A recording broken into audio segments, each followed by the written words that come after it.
Hi, I'm Phil Noble, and welcome to Envision, South Carolina. We're here at the College of Charleston with Dr. Ray Greenberg from MUSC, sort of the personification of world-class, globally connected. So welcome to Envision. Well, thank you, Phil. Yeah. It's good to be here.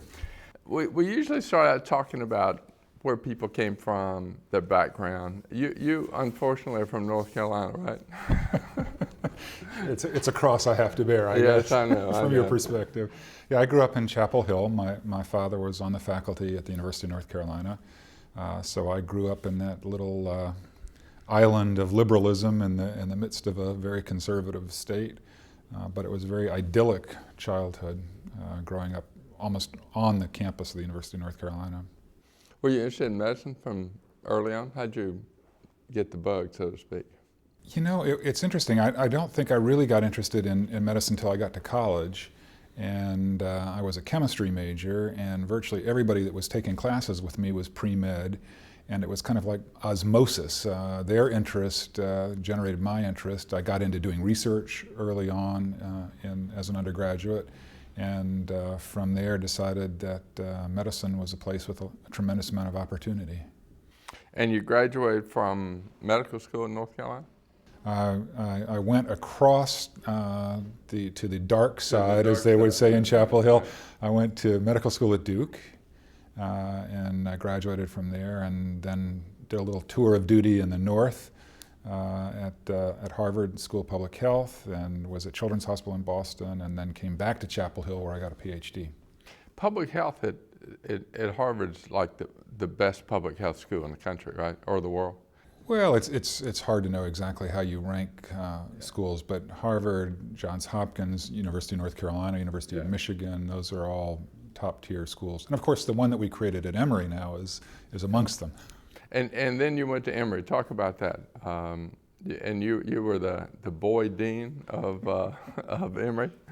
Well, I went to Emory in 1983. It was my first job, and I was on the faculty of the medical school initially, taking over running a big cancer research program. It was funded by the National Cancer Institute in Washington, and it was the mechanism by which we collect cancer statistics in this country. One of the centers in the country was in Atlanta, so we registered information on every cancer patient that was diagnosed in the city of Atlanta. That generated opportunities for doing all sorts of research. So a main focus of my initial career was cancer research, particularly looking at differences between African Americans and Caucasians with respect to risk of developing certain cancers and then the prognosis once they get the cancer.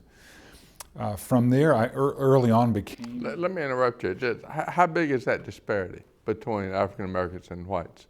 It varies very much by type of cancer. So, take for example prostate cancer, a very common illness in older men of both races, but I think about 70% more common in African American men than in Caucasian men. And we really don't know exactly why that discrepancy exists. Certain cancers in women are more common among African American women than cervical cancer is a good example. So. On the other hand, there are cancers that are more common among whites than there are among African Americans. So it varies from type of cancer to other type of cancer. And again, we're digressing, but in South Carolina, given the racial makeup of the state, is there a particular cancer that we have disproportionately here in South Carolina? That's a great question. There are a number of cancers that we have in excess here, partly because of the demographics of our state. We have very high rates of esophageal cancer, the tube that connects our mouth to our stomach. Very high rates of cancer there, particularly among the African American population, and we don't really know why that is. There are probably dietary factors involved. There could be other environmental exposures that we just haven't figured out. We know that in general, people, historically, people who've gotten those kinds of cancers have been high rates of drinking and smoking, but that isn't necessarily true in the African American population. So we still have a lot of very fundamental issues to better understand when it comes to cancer risk. From Emory to MUSC, right? Right. So at Emory, I got into administrative work. I became a department chairman at the tender age of 32 in the School of Medicine. And then 3 years later, they decided to create a School of Public Health. And after a national search, I was selected to be the dean of that brand new school. And did that for 5 years, and then came to Charleston as the provost of the medical university. And then 5 years later, when Jim Edwards stepped down from the presidency, there again was a national search, and I ended up being selected to succeed him. The national searches always find the guy down the hall. Well, you want to make sure the guy down the hall really can compete with the best people. Of course. Talk a little bit about your first sort of consciousness about South Carolina and our uniqueness and our culture and how we're different. And I mean, sort of what did you think about South Carolina being in North Carolina?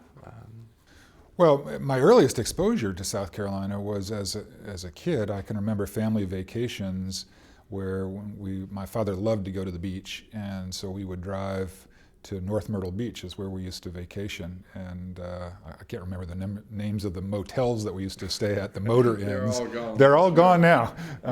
They're all replaced by high-rise condominiums and very elaborate hotels. But it was very much a family experience, eating calabash seafood. Right. That was part of growing up, and so that was my real first exposure to South Carolina. When you travel around and meet people from different places and you tell them you're from South Carolina, what's their reaction? You know, it's interesting. I think it's changed. Of course, the circles where I interact with are the professional circles in medicine and the research community. And I think when I first chose to come to South Carolina, which was 1995, I think people had sort of a questioning look, sort of wanted to know why. Today, now almost 20 years later, it's very different. People are aware that there are interesting things going on here. Charleston as a place is much more on the national consciousness than it was 20 years ago, as a highly desirable place to live. So I think now it's more envy when I go out and meet with colleagues elsewhere, whereas 20 years ago it was, why would he want to go there? Right. Interesting. You know, the theme of what we're talking about is world-class and globally connected, and I think clearly there are lots of aspects of MUSC that are that way, that can claim that. And talk a little bit about the path of MUSC. And I mean, my first recollection was when Jonas Salk first came here as sort of a world-class guy. And talk a little bit about that progression from being just another medical school to being sort of what it is today. Right. Actually, it was Albert Sabin that came. Sabin, that's right. I knew it was one of the vaccines. It was one of the polio guys. Yeah, one of the polio guys. But, you know, I think it's a little unfair for me to talk about the older history of the medical university because I wasn't here. And so what I know is mostly through talking with others, from reading about it. It's really secondhand. But I think it was a pretty provincial institution, which really defined itself, its mission as training physicians and healthcare providers for the state of South Carolina. It really did not see itself in the broader context of a research university, a place that was really contributing to the development of new knowledge, whether that's how to better take care of patients or understanding the science behind human illness and disease. So I think the transformation probably dates back to when Jim Edwards came as the president of the medical university. That was 1982. He immediately was coming from being the Secretary of Energy in the Reagan administration, and of course before that had been governor of the state of South Carolina. So what Jim brought, having been at the seats of power nationally and internationally, was really a bigger vision, that we could be something a great deal more. And he always talked about wanting to be world class. Sometimes I'm not sure Jim had exactly in mind what that meant, but he knew that we wanted to attract the best people and we wanted to compete with the best. And I think that's something that just culturally didn't exist at the institution prior to that. Of course, he was president for 17 and a half years. That's a long time. It's a very long time in this business. And what that provided is a tremendous amount of stability over a long period of time of growth and opportunity.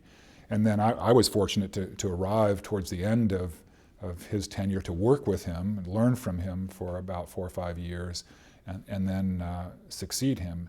So I think while the changes may seem more dramatic in the last 10, 15 years, probably the real origins go back probably 15 years before that. Yeah.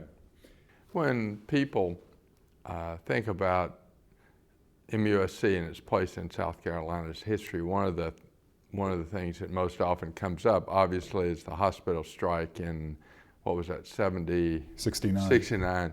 Is there any residual consciousness of that? I mean, it was such a riveting event for not only Charleston, but the state and black-white relations. Is there residual good or bad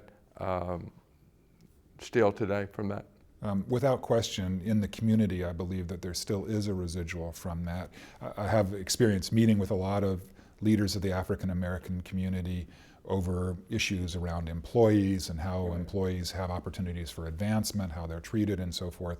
And I can tell you that it is still very much in the consciousness of at least the generation that lived through it. Whether the younger generation who wasn't around at the time really has any sense of it or not, I don't know. But I think the more senior community leaders, many of them really arrived on the scene at the time. Senator Robert Ford, who has been in the state Senate now for quite some time, what brought him to Charleston was the strike and his involvement in the labor movement. So there is very much, I think, residual of that, and probably it'll be another generation or so before we really get past that. And I think there are still legacies of segregation and really the disadvantage that African Americans have suffered in the South generally and in South Carolina for a long time still pervade what we see in terms of the education system today, what we see in terms of health care today. The disparities in health status between the African American population and the Caucasian population are really traced primarily back to social roots, economic and educational. Let's sort of talk a little bit more about that, about the sort of overall condition of healthcare in South Carolina and the disparities and what we need to do to overcome it. I mean, you've often said that it's MUSC, its primary role is healthcare in South Carolina. How have you sort of identified those core issues that you're going after, and then what have you done to make a difference in those? Right. Well, first of all, it's what have we done is really a collective issue. There are lots of people involved, but I'd like to talk about some stories about. We think the problems are so big. We think, first of all, they're insurmountable. They're unchangeable. They've been there for decades, if not centuries, and therefore there's no hope of addressing them. I think that's the first myth. The second myth is that even if they're changeable, one person can't make that much difference. And I really want to give you a story that I think speaks very much to the difference one person can make. The state created a so-called endowed chairs program. It's almost a decade ago now. And the idea was to recruit into South Carolina some of the best minds in the country that would help drive our economy forward. One of the people we ended up attracting to South Carolina at the Medical University is a fellow by the name of Dr. Robert Adams. He came to us actually from Georgia. He's a stroke specialist, and at the time, South Carolina had the highest death rates from stroke in the world. Really? Certainly in the United States. World? Yes. And what was this time period you're talking about? This is late more 90s? Than about a late 90s, yeah. early part of the century. And Dr. Adams, what he had done is set up a network where the stroke specialists at the academic institution would be available through telemedicine. They could be connected to rural emergency departments so that when a patient came in with a stroke, they could immediately get connected to the specialist who could help the local doctor figure out what tests need to be done, and most importantly, get initiated definitive treatment as quickly as possible, because with a stroke it's really a race against time. The longer it takes to to remove the clot, if it's a clot type stroke, the more brain tissue is lost to the illness. And so you want to get that treatment started very quickly the first place the patient shows up. So this telemedicine network that Dr. Adams has basically single-handedly assembled in South Carolina has the medical university at its core, the so-called hub, and the spokes go out to 15 hospitals, particularly smaller rural hospitals in the I-95 corridor. If you do a map by county of South Carolina and you look at the death rates from stroke or, quite frankly, heart disease or cancer, what really lights up is our rural counties, partly because of the demographics, but partly also probably because of access to care and other issues. And so Dr. Adams, now this program has been in place for 4 or 5 years. Over 3,000 consultations have taken place. Over 500 patients have gotten state-of-the-art treatment who wouldn't have gotten it before. And now the death rate from stroke, we're still barely in the top 10, but that's a dramatic change in less than a decade from the number 3 cause of death, and certainly one of our leading problems, health problems in the state. So I do believe technology is not the answer to all of our problems, but it can be an important connection. It removes, fundamentally, telemedicine removes geography as a barrier to getting the best care possible. It should never matter today whether you live in Charleston or you live in Kingstree or Monk's Corner or Lake City. You should have access to the best specialists that are available, because the technology can bridge the geography, and that, I think, is a huge promise, particularly to our rural parts of our state. How far are we from being sort of at the maximum of providing that telemedicine service? We're far ways away from being at the maximum. I mean, 20%, 30%? I know it's hard to talk percentages, but the positive spin on this is I've had conversations with some of our legislative leaders, particularly on the House Ways and Means Committee in this legislative cycle, and I think for the first time I'm very optimistic that they will appropriate money that will help expand the telemedicine effort in this state, just as other states have done it. Arkansas is a great example of a state that has made a significant investment, and it's really had a dramatic impact on improving the health of their population. Is it because technology is so cheap? I mean, is that the driver of why it can be so effective? Well, technology has improved dramatically. What images and so forth that we can send now just over the internet has dramatically changed in the last 5 or 10 years. That's the bandwidth issue, right? I mean, it's bandwidth. It's getting high-speed bandwidth into the rural areas. A lot of them, like the introduction of so much technology, it's really we've written some fairly large federal grants to the FCC to get funding to try to. The FCC's been putting money into this because obviously they want everybody to get connected. They see this as a great tool of empowerment. The Department of Agriculture has been very interested in supporting efforts to reach out to the rural communities and bring them connectivity to high-speed computing. But that has been an important aspect of just being able to get the technology into some of the smaller communities in our state. If you had to sort of identify 2 or 3 areas that you think are world-class at MUSC, what are those 2 or 3 areas that are really as good as they are anywhere in the world? Right. Well, the first place I would start is the Department of Psychiatry. Really? Yeah, they rank the National Institutes of Health, which is the main federal funder of research, and is very competitive to get funding from. We rank, the last rankings I saw, 6th in the country in terms of psychiatry departments. That's because we need it so bad in this state. Well, one of my heroes is James Lewis Pettigrew, who 150 years ago said, when South Carolina was threatening to secede, that we're too small to be a republic, but too large to be an insane asylum. And I don't think much has changed, unfortunately. That is the defining definition of our beloved state in my mind. Anyway, go ahead. But there are many areas of expertise in psychiatry within our department. A very important one nationally is post-traumatic stress disorder, as we have so many veterans coming back from Afghanistan and Iraq who've had really horrendous experiences. We now have far more veterans committing suicide than are actually killed. I saw that. In combat. Stunning number.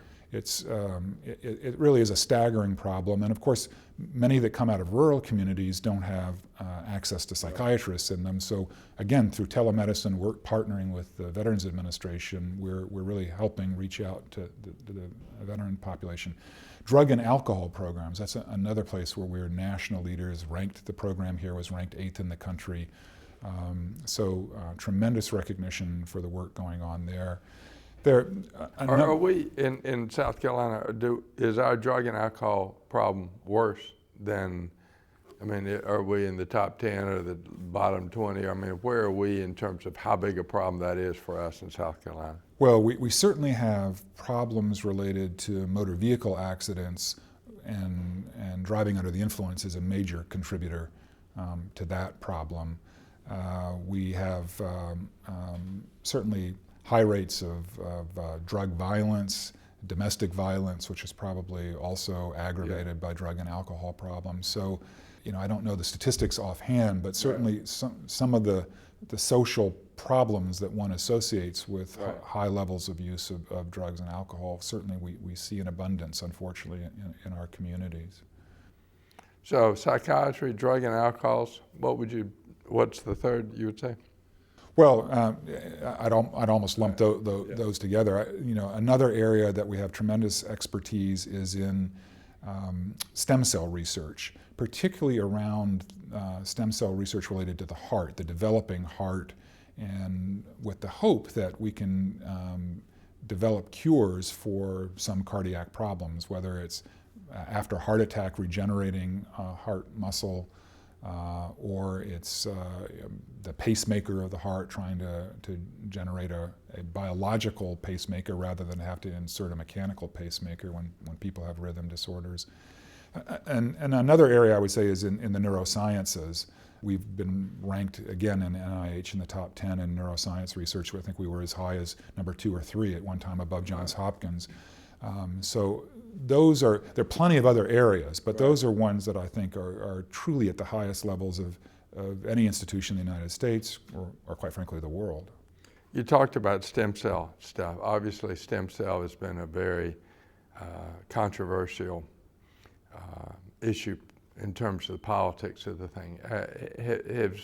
Have you seen the research or your work limited or inhibited or obstructed because of stem cell issues in this state? Right. So the ethical issue and then became the political issue was about embryonic stem cells, and that's taking stem cells, growing them from embryo tissue. That's not what we're doing today. I got it. Embryonic is not your right. It's focus. not what we work on. What some really important advances happened about 3 or 4 years ago, where investigators, I think initially in Japan, showed that you could take skin biopsy, take skin cells, grow them in a petri dish, and figure out which are the genetic levers to turn to make them into very primitive cells that have the potential of becoming any kind of cell, what we call technically a pluropotential cell. The name doesn't matter. What it means is it's sort of deprogrammed into something that can then be reprogrammed into any other kind of cell in the body. So what's really remarkable about this, of course, is we have abundance of skin cells. It's easy to get them, to harvest them. You can get them from an adult. You don't have to have banked cells from an embryo. And it's the person's own cells that you're going to be retransplanting back. So you avoid all the problems of rejection and having to put people on drugs that suppress their immune system. So I think that really is going to be the pathway to stem cell research in the future. It's not about embryos anymore. It's about getting adult stem cells and figuring out how to manipulate them to change them into other kinds of cells. Fascinating stuff. You'd love just to go wander around over there and stop people in the hall and say, "Tell me what you do." Sometimes I do that. Yeah, I think that'd be fascinating. Let's talk about South Carolina in general, and what you see as both our assets and our barriers to becoming sort of world class in this globally connected world. What are your sort of 2 or 3 thoughts on assets and liabilities? Well, in terms of assets, it's hard to not start with the physical environment of this state. It is certainly one of the most beautiful places I've ever lived. When we're out recruiting people to come to the medical university, there's no question in my mind that we attract people because of the quality of life here. When I left Atlanta, I loved Atlanta, but there was no question in my mind that the quality of my life was going to improve when I moved to South Carolina. You mean you didn't like 3-hour commutes every day? I lived 4 miles from the Emory University campus, and it took me 45 minutes to get into work. And this was this was 20 years ago. It's even worse today, I'm sure. Yeah. So quality of life, I think, is really important, and the physical environment, I think, is a major part of that. I think the history of, I'm a little biased living in Charleston, but what an amazing place to live, where to come onto the College of Charleston campus for this interview, you're walking down cobblestones of history, right. and you get a sense of what a vibrant community this has been for centuries, and that makes you optimistic about the future. What holds us back in this state, I think we could all probably make the same list. I think it's surprising to me in some respects that we still have the regional conflicts in the state that have long historical roots, kind of the upstate and the Midlands and the Low Country all sort of trying to compete with each other, when in fact the real competition it's not just outside the state in North Carolina or Georgia, it's in India and in China and other places. So I think what we really need to do is create a culture of people bridging the gaps between our regions and partnering together. The other kind of cultural thing that I first experienced when I moved here, Leighton McCurdy, then the dean of the medical school, described to me as the crab trap or crab pot phenomenon, which is when you're out crabbing and you get a bunch of crabs, one of the kind of more aggressive innovators is going to try to climb its way up the sides of the pot, but before you know it, one of the other crabs just pulls them down into the pot. I think there's kind of an anti-elitist attitude in this state. There's kind of maybe a bit of jealousy about success, and it. Sort of about redneck heritage there, if you will. Well, I don't know. Whatever we want to call it, I think it's a sense of being extraordinary is not a good thing. Being exceptional is not a good thing, and in fact, we should celebrate our successes and the successes of South Carolinians. We should all take great pride in them. They're amazing people in this state, and you look at some of the adversity that some people have overcome, and it just makes you feel good about who we are as a people. Yeah. Right now, everybody's talking about affordable health care, the Obamacare, et cetera. Describe for me South Carolina if we don't have Obamacare, and if we do. Well, first of all, it's the law of the land. The Supreme Court has. No, I understand, but I mean, in terms of they're fighting about whether we accept the money. So the big fight that's going on at the moment, which is a huge issue, and I think it is not really registered in the public consciousness to the extent it needs to, has to do with whether we accept the Medicaid expansion money. Right. So it takes a minute to sort of give you the background on this. Part of the whole deal of the healthcare reform legislation was obviously to expand coverage.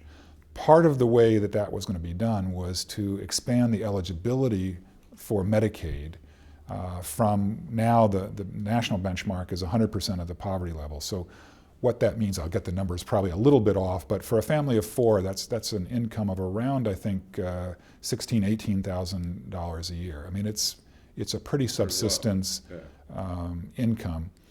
Expand the eligibility up to 138%, so about a 40% increase, which would put it around $28,000 a year for a family of four. It's pretty hard to buy health insurance if your total income to your family is only $28,000 a year, and most commercial insurance is going to cost $7,000 or $8,000 a year in the typical marketplace.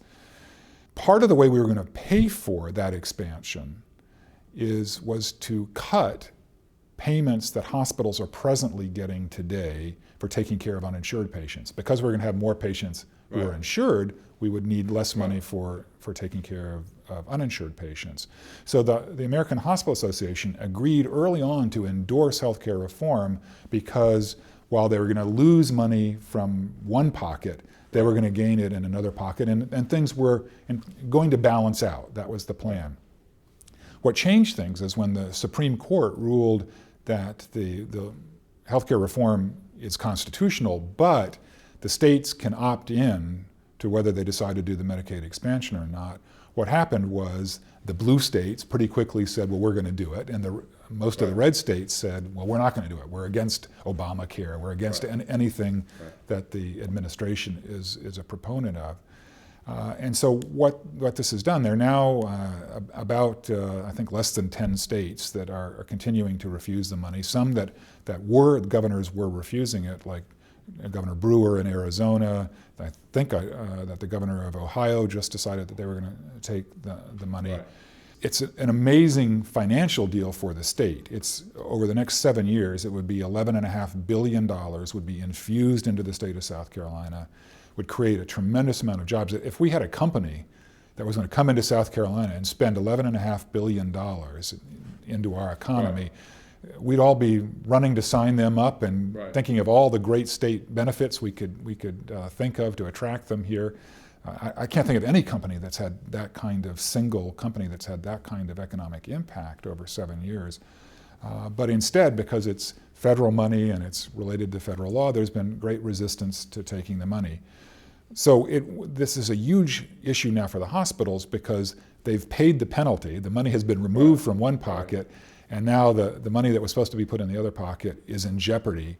For our institution alone, that means over the next 7 years about $250 million that won't come in. That's enough to put us out of business. Is it really? You know, I mean, we're a $1.2 billion a year operation. But 1.2, so that's basically a quarter of your budget. Right, but our bottom line last year was about $7 million. So if we had to deal with an average of about a $40 to $50 million problem, you got a real problem. That would be a huge problem. If it didn't put us out of business, it would certainly change the way we do business. It would mean significant downsizing of services that we presently lose money on. And of real concern to people who have private health insurance is, who makes up the gap? We lose money, we and every other hospital in the United States lose money on everything we do except for commercial insurance. They are the only place that hospitals make any money. And so what this will do is now put even more pressure on the rates that we charge to commercial insurance to make up the difference of what's no longer coming from the state. And that's ultimately going to drive up the cost of health care for companies and private citizens in South Carolina. So the net effect, I think once we have the data, it's just hard to imagine that we won't, within a few years, sign up for Medicaid. I'm told when the original Medicaid program came out, South Carolina was one of the last states to sign on to that.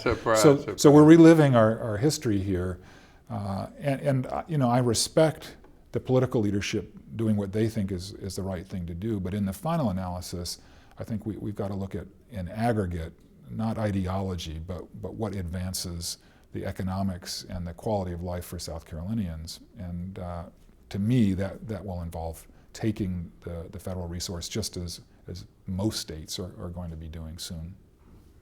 I mean, when you talk about the dimensions of putting things like MUSC, essentially putting you out of business, and the hospitals have basically said, it's a 10-to-1 match and we'll pay the one, right? So I mean, it's and we're going to pay it anyway in taxes. So I mean, I think your friend and mine, James L. Pettigrew, was right.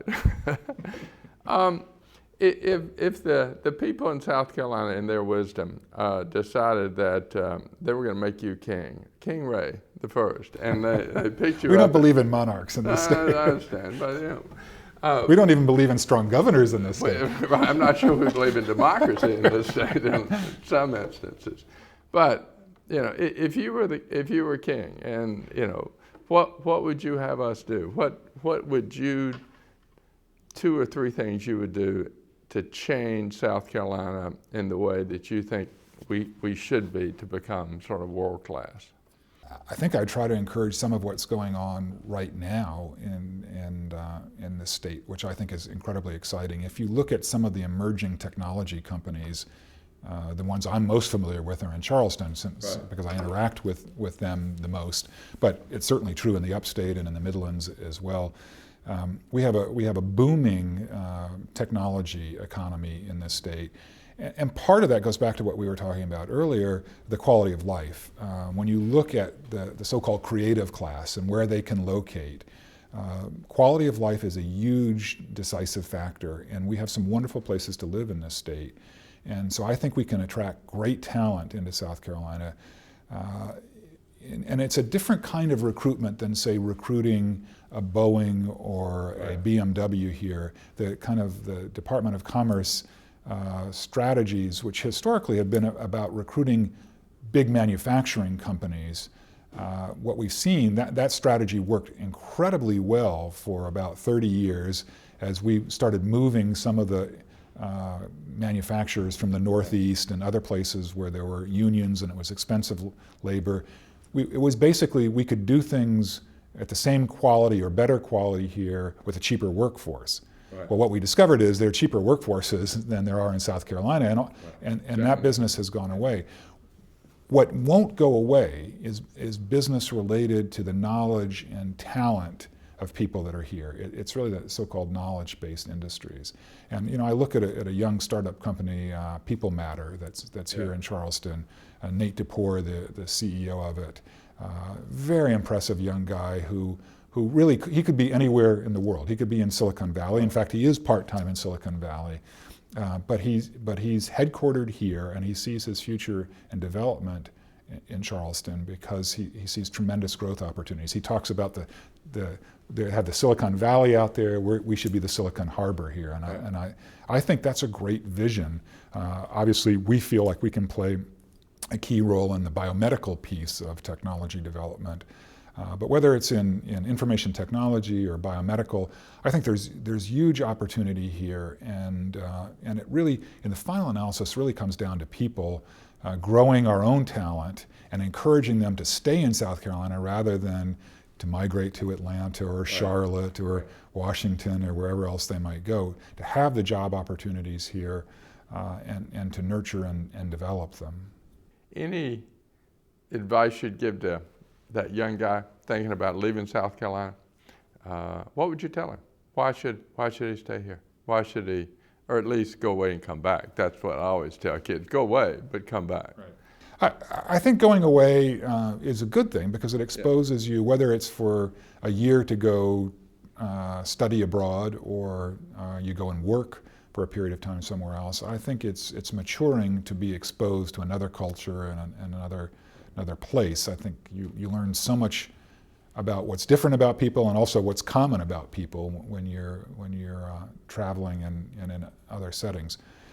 But we want them to come back here, and I think what will draw people back here, what has drawn people back here for generations, is family, it's the ties, it's the social ties, it's the beautiful environment and setting, and what needs to attract them back is the opportunities. I think in the final analysis, if we don't have the kinds of jobs that will be of interest and will compete on the same salary scale, it's going to be very hard to recruit the best and brightest back here. When I look at, I had the opportunity to chair the board of the Governor's School for Science and Mathematics for several years.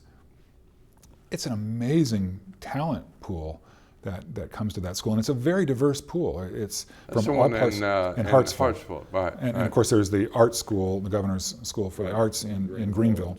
And that school I don't know as well, but it's also an amazing set of students. And of course we have the Academic Magnet School here in Charleston, which is a nationally ranked school. We have amazingly talented young people in the state. I think the challenge for us is to create enough opportunity that they will see their future in South Carolina.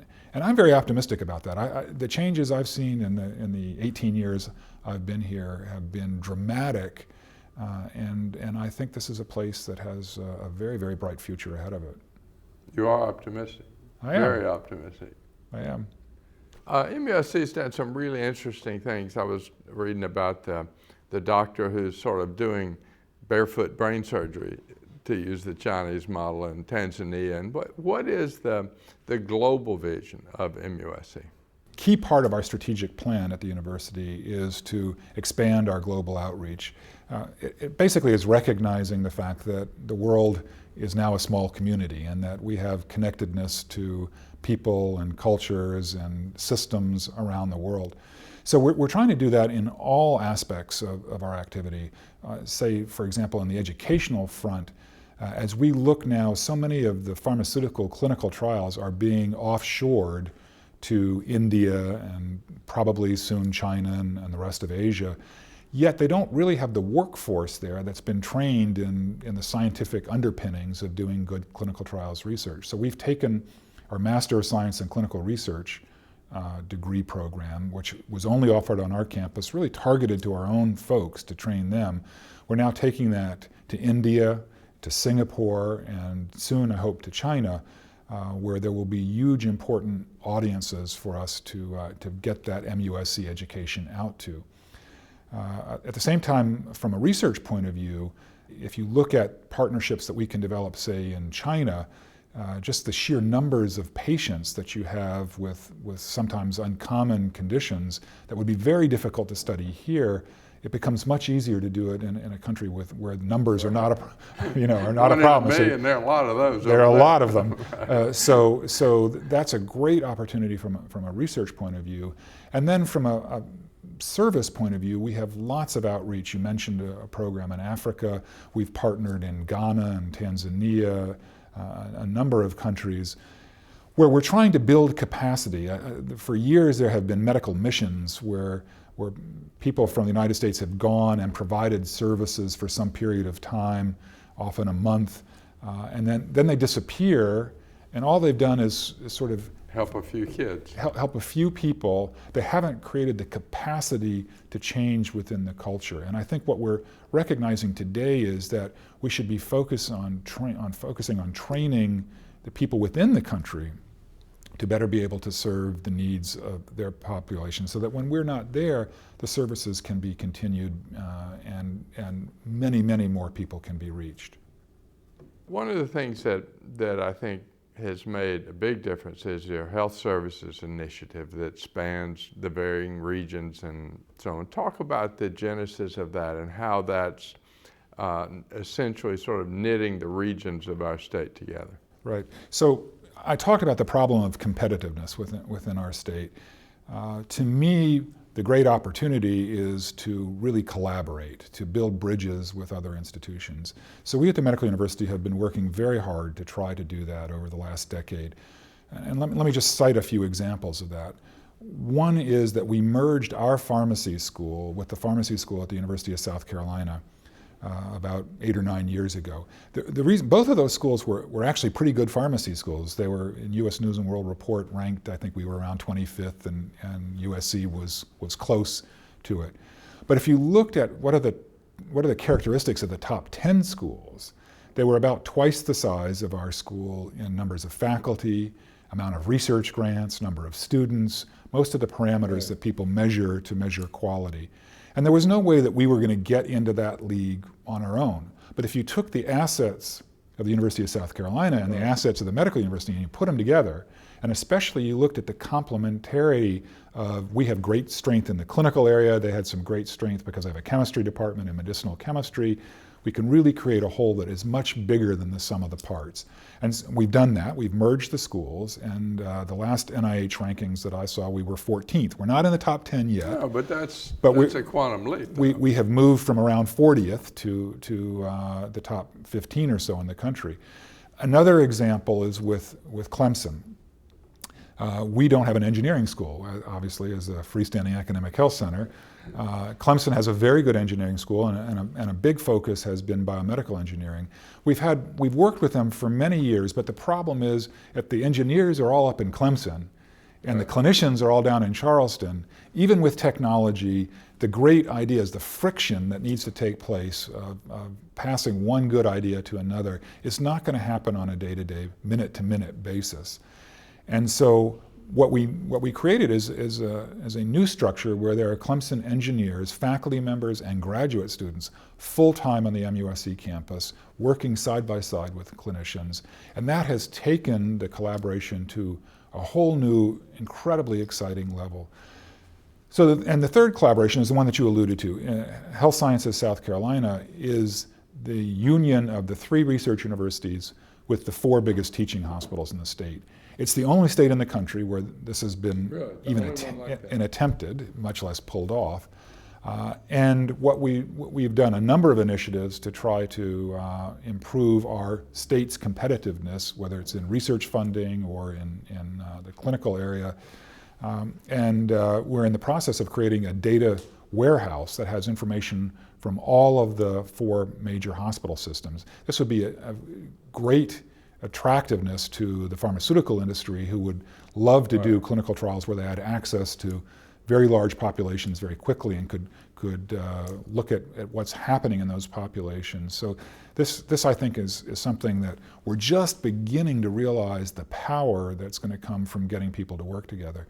So while we have, Clemson and USC will always compete on the football field. Right. They probably will always compete for the best students. Right. But there are ways that each of the 3 research universities can work together to our mutual advantage, where we all benefit. And I think these are just a few of the examples that I hope we'll see many more of in the future. That was the effort you talked about with the 4 hospitals and the 3 research institutions.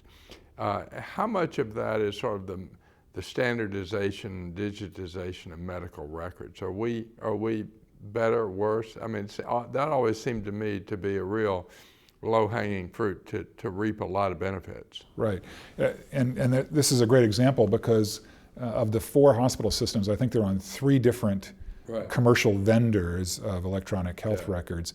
But it turns out that once you define the information you want to share, extracting the information and moving it, the technical part of it is actually quite simple. And we've done that here in Charleston. All the hospitals are participating in an information exchange so that a patient who shows up in any of the emergency departments, the doctor, if they've been seen in any other healthcare system in town, and there's a lot of crossover between where patients are seen, they have immediate access to that information, so that the doc, instead of having to have records manually pulled and faxed over, which is the state of the art in most of the country, and was in Charleston until a few years ago, now that information can be almost instantaneously available to the clinician. And what it does is save unnecessary tests, particularly important unnecessary X-ray studies like CTs of the belly, which involve a lot of radiation exposure. So it's not just the cost of it, it's the potential harm that could be done from extra studies. Fewer consultations, fewer admissions, much better care, faster flow through the emergency rooms. I mean, this is the way it ought to be. I mean, it's frustrating to me that this is an innovative program. You would think it ought to be that way. If you look at other industries like the financial services industry, they've been sharing information between their one bank and another bank. It doesn't matter what ATM you go to, they can get information to know what's in your account. Obviously, the banks want to protect that information just as the healthcare providers want to protect the information, but we found ways to share information that benefits you as the consumer, and that's ultimately, I think, where the rubber hits the road here in terms of healthcare technology. It's how do we empower the consumer to be more informed about their health status and what they can do to improve their health status. But in terms of sort of looking at the overall health picture in South Carolina, is that medical records one of the sort of most promising low-hanging fruit with the greatest dividends, or is that just sort of glitzy and talked about a lot? Well, I have a certain bias because we're spending a lot of time working on these issues, and my bias is that it is very important.